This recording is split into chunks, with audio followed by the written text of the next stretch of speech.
You've got your Snoop lines, Breach lines, Cauldron lines, Nightmare lines, Citadel lines, Scry lines, Ping lines, Swing lines, Voltron, Beatdown, Mill out, Pivot points, Backup lines, Insurance lines. Oh, God, how does Brando do that opening every single week without passing out?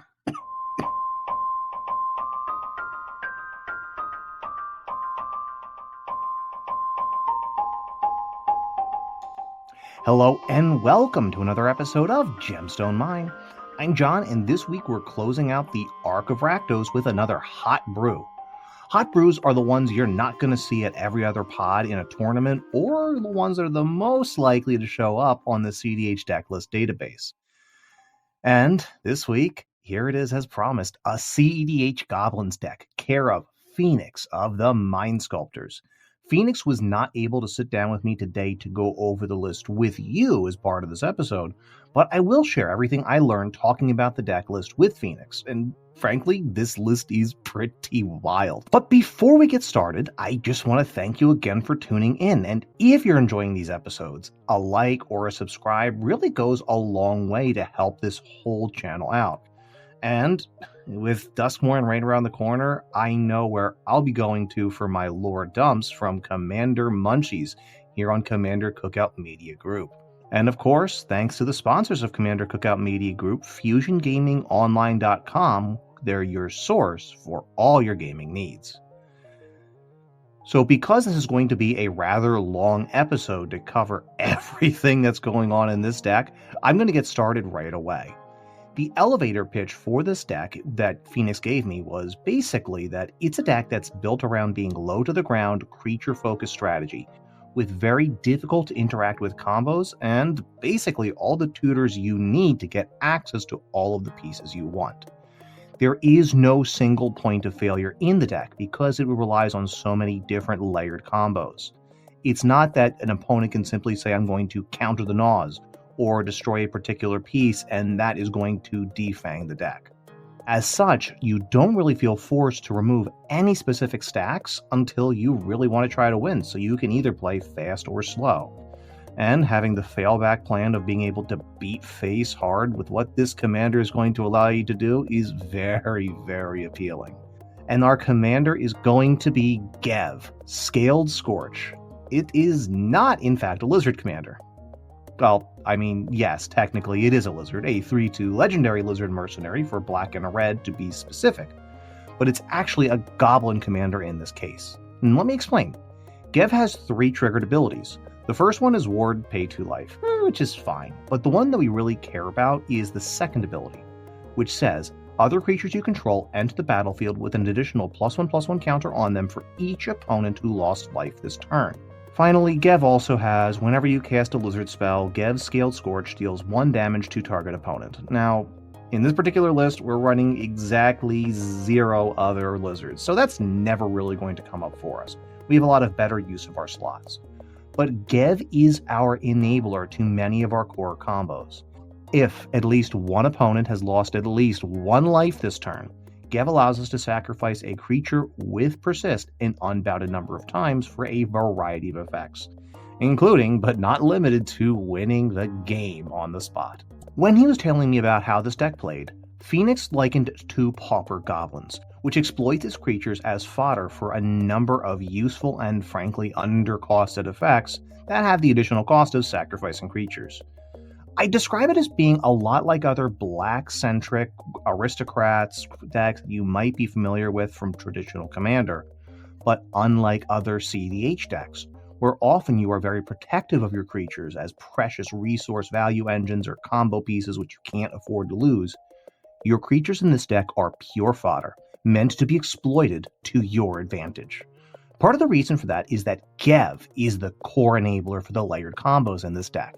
This deck can function easily and win off of any number of interchangeable A+B combos, many of which are agnostic to whether or not a particular creature is in the battlefield or in the graveyard. So while we are still in the early phases of the game, before we really go for it, our game plan is pretty simple. We want to play expendable creatures, get our chip-ins, exploit expendable creatures for value, and dig for a combo piece. Getting your chip-ins is always just best practice, but it deserves special mention in this deck because essentially the combat step can often serve as a way to enable Gev to put those +1/+1 counters onto your creatures for free. Basically, as long as you've dealt combat damage to an opponent, someone will have lost life this turn, which means that in the second main phase, you can go ahead and get combos going. In order to disguise this, and just generally as good practice anyway, get those chip-ins. Swing in for a point or two of damage here or there just to enable those combos earlier, or, even better, to disguise the fact that you may have a combo in hand. If your opponents are used to seeing you go to combat and swing in for damage, they may not suspect that you actually are going to be threatening to combo later that turn. Our next point is to make sure you continue to exploit the fodder. We want to make sure that our creatures are going to give us lots and lots of value, and we are playing a ton of cards, which are frankly extremely useful for being able to take advantage of them. You probably are going to recognize some of them from other cEDH decks. Cards like Skirk Prospector or something along the lines of a Culling the Weak, which will allow you to trade creatures directly for mana, pretty common sight that you'll see in cEDH decks. We're also running favorites from casual like Viscera here, which allow us to sacrifice creatures to scry, allowing us to dig a little bit. And some really spicy includes like Dark Dweller Oracle, fresh out of Pauper Goblins, trading creatures for some nice impulse draw. There are also cards out there that I'm personally running, including some favorites from regular Commander like Deadly Dispute, which allows you to trade a creature for a treasure and 2 cards, and a personal favorite of mine in the form of Diabolic Intent, which allows you to trade a creature for an unconditional tutor. There is a lot that's going on with this, and you're going to have to take a look at the full deck list in the description of this episode in order to see everything that's going on here. But we have a lot that we're running. FENIX is also running a couple of very sweet cards in the form of Gleeful Sabotage and Coldotha Rebirth, which allow us to trade our artifacts for additional bodies to sacrifice. My version of the list is also running Plunge into Darkness, a virtual second copy of Tainted Pact, which is life limited, but also has the mode of enabling an initial sacrifice to start a combo. As expected in Rakdos, and as we've covered ad nauseum, well, actually, wait, we're not running ad nauseum, I shouldn't say that. As I've covered multiple times throughout this arc of Rakdos, we're running all the best tutors that we can. We have Beseech the Mirror, Demonic Tutor, Diabolic Intent, Gamble, Imperial Seal, Vampiric Tutor, Wishclaw Talisman, as well as the Forbidden Tutors in the form of Plunge into Darkness in my version of the list, as well as Tainted Pact. Because there are so many redundant and layered A+B combos, we really don't care what we exile when we're trying to assemble a particular combo. Most of our combos also depend on goblins, so we're running a few tutors specifically for goblins in the form of Goblin Matron and Goblin Recruiter, which is probably going to give you a hint as to one of the combos that we're running in this deck. Finally, we're also running Imperial Recruiter, which can get every creature in the deck except for Opposition Agent, Dowley Voidwalker, and Warren Soul Trader. We're also specifically running a number of artifact-based tutors in order to enable other potential lines, which we will get to, including Goblin Engineer and Reckless Handling. And finally, we're on several Entombs for the simple reason that our deck has an easy time winning out of the graveyard, including the original Entomb, Unmarked Grave, and Lively Dirge, which deserves special mention because not only does it entomb, but it can also reanimate an entire A+B combo in many situations. A quick lesson from cEDH as we talk about what is a layered combo. It's a concept in cEDH where the A's and the B's of an A+B combo are basically interchangeable pieces, similar to a concept in traditional Commander, where a deck has that sneeze-in-you combo quality, kind of like Gave, Guru of Spores. Unlike traditional cEDH A+B combos, layered A+B combos allow you to have a higher density of win cons in a smaller number of slots. That means you have not just your A+B, but you also have your B+C, as well as your A+C. And then there's also A+D, which also works as C+D, so if you lose B, no big deal. In a traditional cEDH deck, if part of your combo becomes inaccessible, you lose all the work you did to set up the rest of that combo. And the rest of the combo, frankly, becomes dead draws at that point.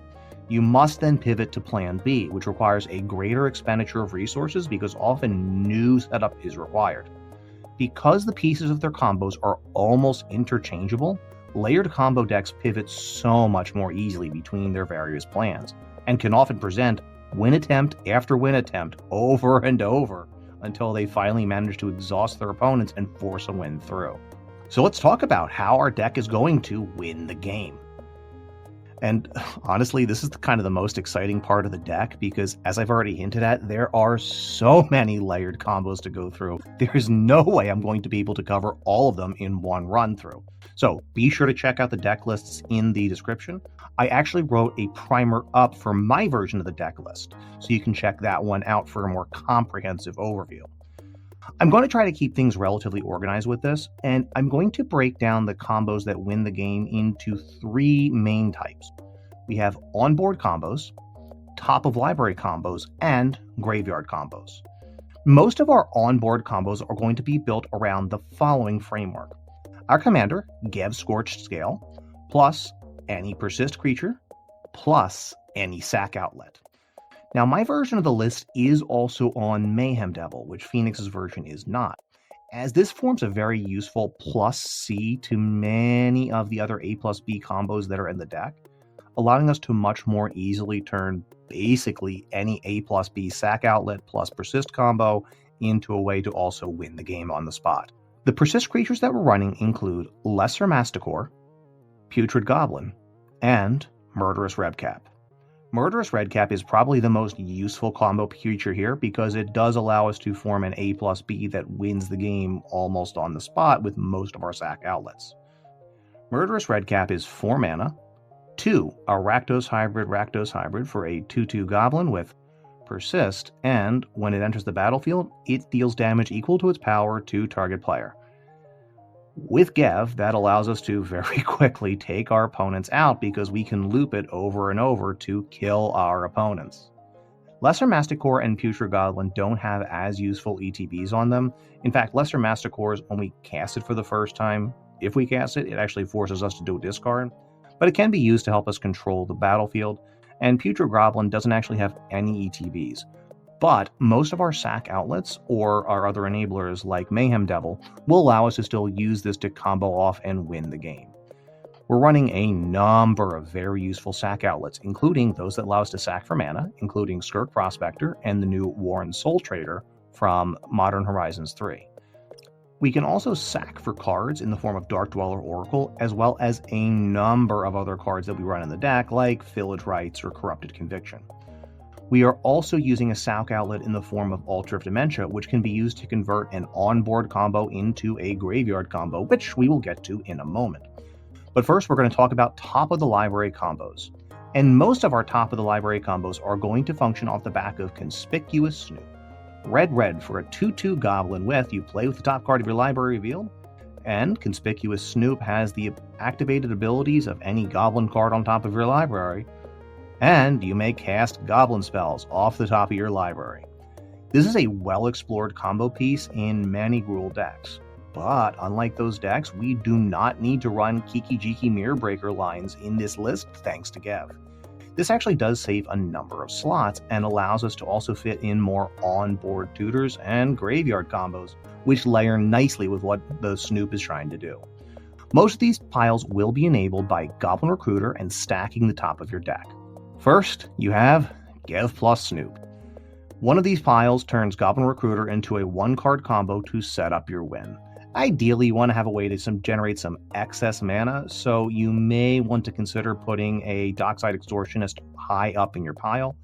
And usually, you would like to be able to set up the win immediately. So having a way to draw a card or exile cards off the top of your library in order to get at that Snoop that you put on top is really important.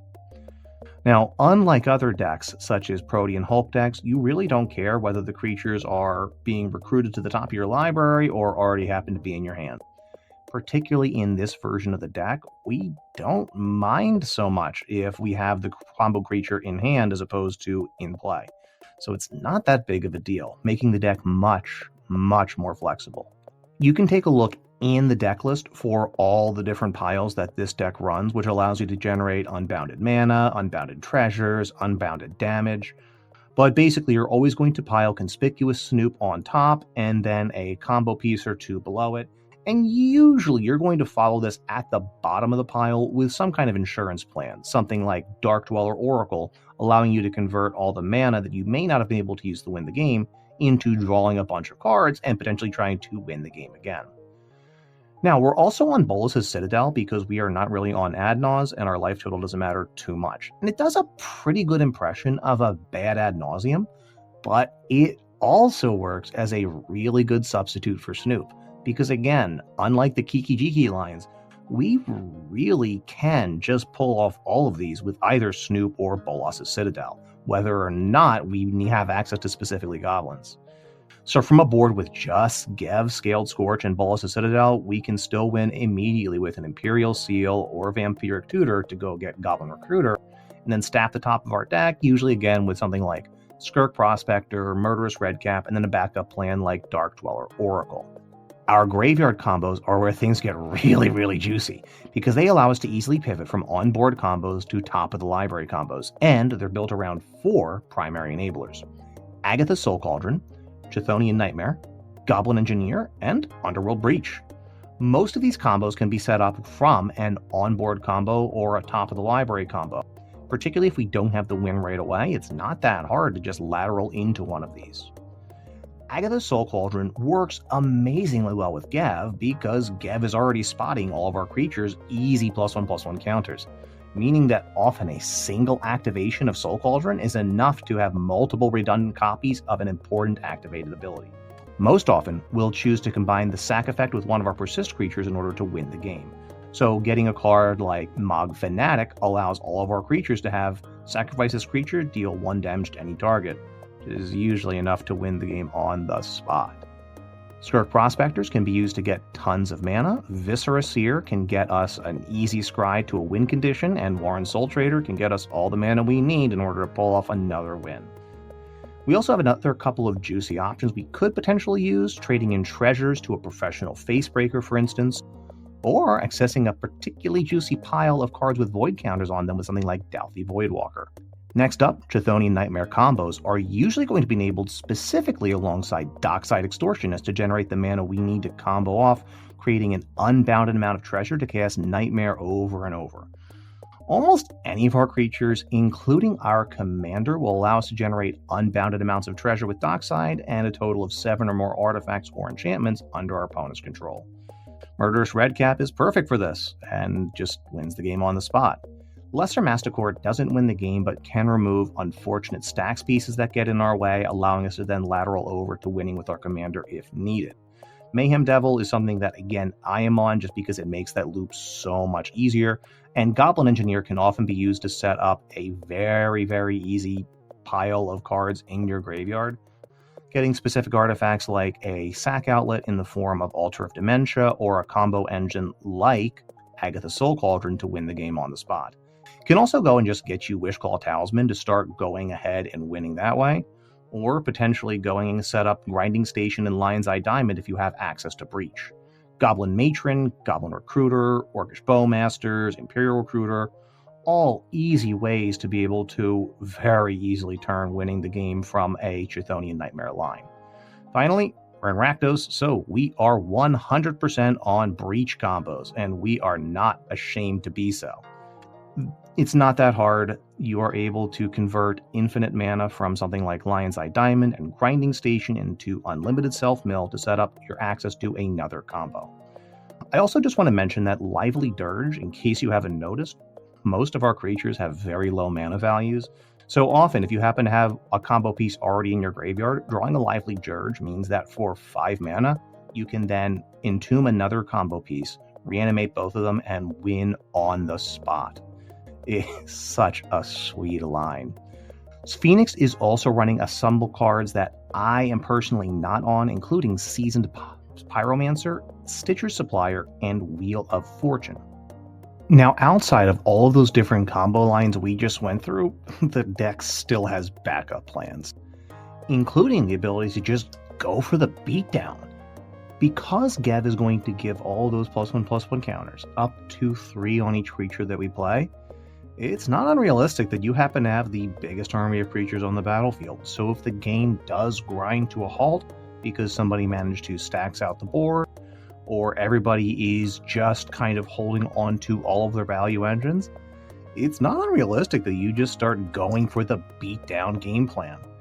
My version of the list is running a card called Mog Raider, which is a sack outlet, which is the main reason that it's in the deck. It's a goblin, so it's very easily accessible. And the ability on the sacrifice is give target creature +1/+1 till end of turn. Which means that one potential line we could use would be to take that sack outlet and give something like Douthie Voidwalker an unbound number of +1/+1s in order to attack with virtually unblockable damage to eliminate a player. And then in the second main phase, we would have done enough damage to at least one player to enable another combo potentially. Actually, wait a second. Will the game rules actually see the damage that was dealt to the player who has just been eliminated? In these situations, it does good to call a judge. What a great question, John, and you're correct. Whenever you have a rules question, a judge will always love to help you find that answer. I'm Judge Cotton. I've been judging competitive events for 2 years now. So, as we all know, when a player leaves the game, all objects, spells, and abilities they own are also removed from the game as well. See Rule 800.4a. But what about any information we need to know about that opponent after they've left the game? Well, in this case, we'll take a look at Rule 800.4i. 800.4i, if an effect requires information about a specific player, that effect uses the current information about that player if they're still in the game. Otherwise, that effect uses the last known information about the player before they left the game. If an effect requires information from a game about actions players have taken, the effect can find actions that were taken by a player who has left the game. What does that actually mean, though? It means, with Gev, we get to see that an opponent lost life this turn, even though that player isn't in the game anymore. Thanks, man. Now, where can people find you? You can find me on many Discords for judges, and spending way too much time on the CCO Discord. You can also find work I've done by watching the latest episode that just came out yesterday of Curbside Pickup Episode 3, a game of CCO Patreons playing some great decks with great players, enjoying themselves together in a fast-paced game. These are released every first Thursday of the month. So, as you can see, this deck has a ton of fascinating ways that you can win the game. And being able to pivot so easily from one to another, being so agnostic as to which line you need to take, it has a great deal of variety in gameplay. From a competitive standpoint, this means that your opponents are going to have a much more difficult time trying to predict your game plan, making your deck much more resilient and more difficult to interact with. And from a pure gameplay fun standpoint, having a lot of different lines means you get to solve a different puzzle every time you play the game, in order to decide what is the best line to take on this particular angle. Now, it's not quite the pure Muxus Goblin deck that I promised Brando I was going to work on, and man, I am still working on it, I promise. It's just a tough nut to crack. But I hope that this take on cEDH Goblins from FENIX of the Mindsculptors is one that you find interesting. Again, you'll be able to find a link to FENIX's version of the list down in the description, as well as my own take on the list, which includes a primer with a breakdown of how all the different combo lines work. And obviously, I was not able to cover every single one of those combos in this episode. If we had, we'd probably be here for hours, frankly. So instead, check out the primer, take a look, and if you have questions about it, ask them right here on YouTube, where we're part of Commander Cookout Media Group. Get in the comments. I'll try to keep an eye on things and answer as many of those questions as I can. If you have more in-depth questions, why not consider becoming a patron of Commander Cookout? On that Discord, you'll be able to have access to all of the perks on CCO Media Group, including being able to plan for CCO experiences at events. And you can talk some good cEDH with me on the Discord, too. Of course, you can still find us on Twitter, where we are at GemstoneMineMTG, or you can send us an email to gemstoneminepodcast@gmail.com. Until next time, I'm John, and this is Gemstone Mine.